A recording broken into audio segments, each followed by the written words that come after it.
What's on, ladies and gentlemen? My name's Ross, I like games, and today we're going to be taking a look at Bad Penny. That's right, ladies and gentlemen. You see, Bad Penny is one of these cards that is extremely interesting. I would say one of the most interesting cards from the first set of Keyforge, Call of the Archons. And I've seen a whole bunch of posts on the Facebook group and everywhere else about Bad Penny, how to use it, etc. So I thought, you know what? I'm not going to do this for every card, although if there are any cards you'd like me to do this for, please drop it down in the comment section. I will see what I can do.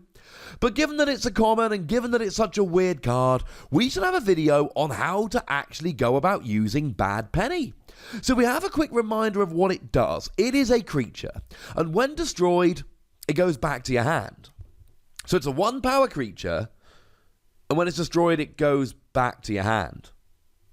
Doesn't do anything, doesn't have any other skills. It's a 1-power creature, so best case scenario, you end up against another 1-power creature like a Restringuntus, for instance, and then you both go down and Bad Penny goes back to your hand. It's a 1-power creature, so the chances are it's not going to be sitting there reaping very often. And to be honest, if it is sitting there reaping very often, it's going to be because your opponent goes, it's a 1-power creature, I can't even be bothered. That's the weird thing about Bad Penny. It looks really bad. And it is, in and of itself, a bad card. It's a 1-power creature with no useful skill, other than you play it down, it's exhausted, it probably gets destroyed, goes back to your hand, you play it down, it's exhausted, and you never get to use it. But there are certain combos, and one of the most obvious and common combos we see here is with Seeker Needle, but let's not discount it. Bad Penny Seeker Needle is a wonderful combination. So Seeker Needle here says, once during your turn, you may deal 1 damage to a creature, and if it destroys that creature, gain an ember. Well, this combo writes itself. You play down Bad Penny, it's exhausted, blah, blah, blah. You can't do anything with it, so what happens is you just destroy it with Seeker Needle, you gain the ember, and then it goes back to your hand. And then next turn, you play down Bad Penny, destroy it with Seeker Needle, get the ember, goes back to your hand. And then it just gets an ember every turn. I played against a friend's deck the other day that had 2 Seeker Needle, 2 Bad Penny, and it's horrific. The deck I was playing had no artifact control, which meant that my opponent just got to do whatever they wanted. Had I had something like a bare-handed, yeah, maybe I could have done something, but I didn't. So my opponent just got 2 free ember every time they had a Shadow's turn. It wasn't every turn, it was only every Shadow's turn, but shall we say it was often enough. And you can actually do better with this, because there is an artifact, Soul Snatcher. Now this is in Dis, so you'd have to have Bad Penny and Soul Snatcher, which means you need a Shadow's Dis deck. And Soul Snatcher is a rare card, so it's not going to be as likely you get the pair of them. But let's say you get Bad Penny, Seeker Needle, Soul Snatcher.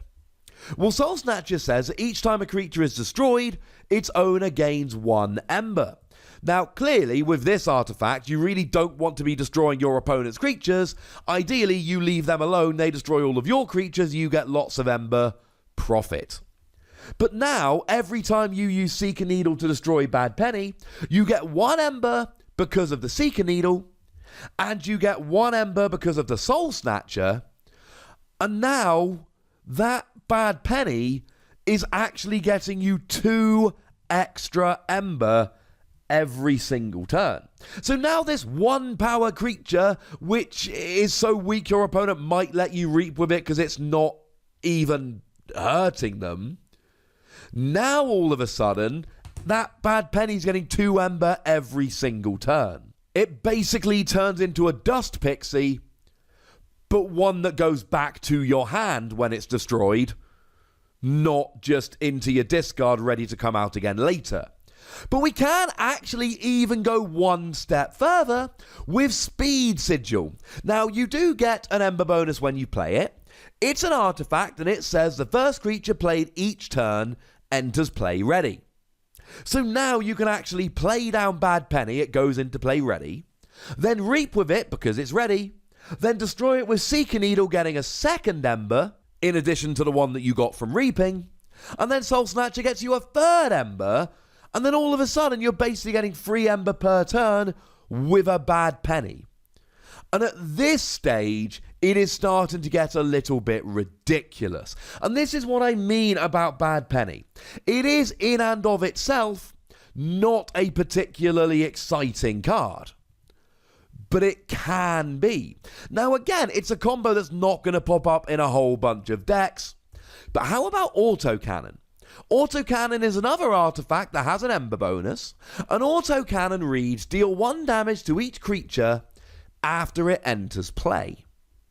Now, ordinarily with this, you just end up in a loop. Play bad penny, it takes 1 damage from Autocannon, goes back to your hand. Play bad penny, it takes a damage back to your hand, and then the rule of 6 kicks in and says, look, you can play bad penny 6 times. Every time you play it, it gets bounced back to your hand. But the rule of 6 then says, no, stop. You've done it 6 times. You can do something 6 times if a loop like this exists. But one of the great things about Keyforge is, right there, right in the rules, we've got the rule of 6. And any using a card, playing a card, whatever it might be that creates a loop, you're allowed to do it 6 times.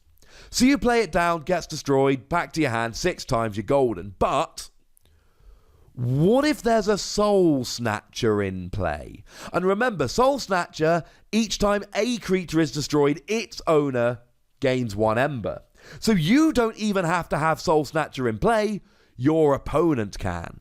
Also, Autocannon also works for both. So you might, and I think this is highly unlikely, but you know somewhere to someone this has happened. They put down an Autocannon and a Soul Snatcher down, and then their opponent has a bad penny and gets 6 Ember. Play it, takes damage from Autocannon, gets destroyed, you get an Ember from Soul Snatcher, and you just do that 6 times in quick succession. Now, they are the loopier ways to play with bad penny, but please don't be sleeping on Relentless Whispers. Relentless Whispers is another Shadows deck, which incidentally means it's way more likely to turn up with bad penny. And it gets you an Ember bonus, which is lovely. And it's an action card that deals 2 damage to a creature, but if it destroys that creature, you steal 1 Ember. So you get the Ember bonus for playing it, and what you really want is a 2-power creature somewhere on the field.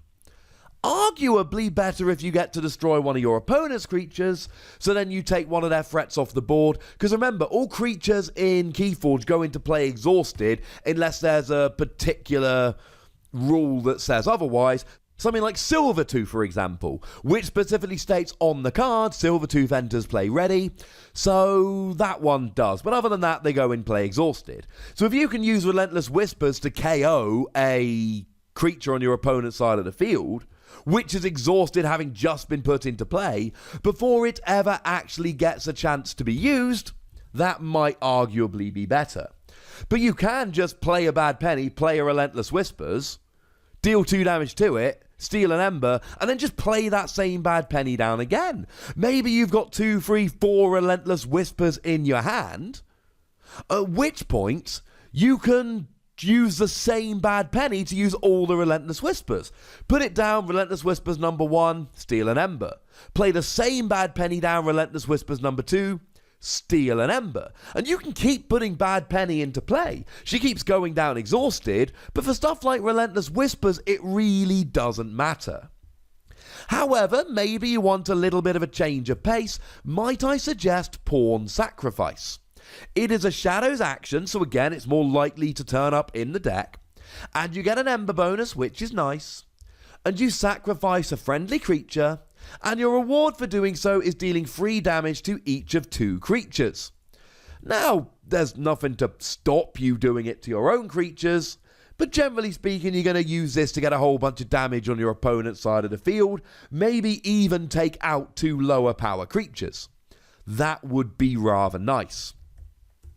So of course, you just get rid of bad penny, because it doesn't matter. And that is really the prevailing thing about bad penny. It really doesn't matter if she goes down. Yeah, you can reap with her, but there's a decent chance she's not going to last that long anyway. Yeah, you can fight with her, but again, it's just a bit... You're really just hoping there's a 1-power creature, and that's just not going to happen all that often. The best use for Bad Penny is using these weird things like Seeker Needle and Relentless Whispers to actually destroy her, while also getting extra bonuses, knowing that your player, you destroy her, she's back to your hand, you can do what you like after. Now, I should mention Bad Penny could be potentially bad with Loot the Bodies, because Loot the Body says for the remainder of the turn you gain 1 ember each time an enemy creature is destroyed, and Bad Penny is, as I've mentioned on a couple of occasions, extremely weak. So there is a possibility here that Bad Penny, if it is left on the field, your opponent can just loot the bodies. But having said that, it doesn't really matter, because the best uses here are not leaving her on the field. There are some weird combos with Bad Penny, and you know we're going to be getting more in set 2, although we don't know if Bad Penny herself is going to be in set 2. However, could always appear as a legacy card, and that would be a lot of fun. So there's some of my favourite combos with Bad Penny, ladies and gentlemen, but I would very much like to know what some of your combos are, so please do let me know in the comment section. Go nuts, but please do remember the rule. Be nice, would ya? And then make sure you like this video, subscribe to this channel, and follow me on Twitter at the Wossy, where we talk about Keyforge and other games. But by far the most important thing, as always, look after yourselves till next time. Thank you very much for watching. My name's Ross, and you've been watching Wossy Plays.